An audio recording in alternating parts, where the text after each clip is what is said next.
Hello! Welcome to this Canon Service Support tutorial. In this video tutorial, we will show you how to set the locations for outputting papers after a specific function. Press Settings Registration, Function Settings, Common, Paper Output Settings, and then Output Tray Settings.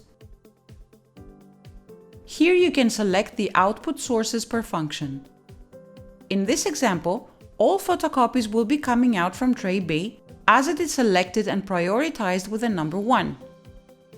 If tray B is unavailable, then the copies will come out from tray A as it is selected as well, but marked with a number 2. You can assign the trays to other functions such as print jobs, faxes, and files stored in USB drives. You can always contact Canon Support if you need further assistance. Thank you for watching and see you next time.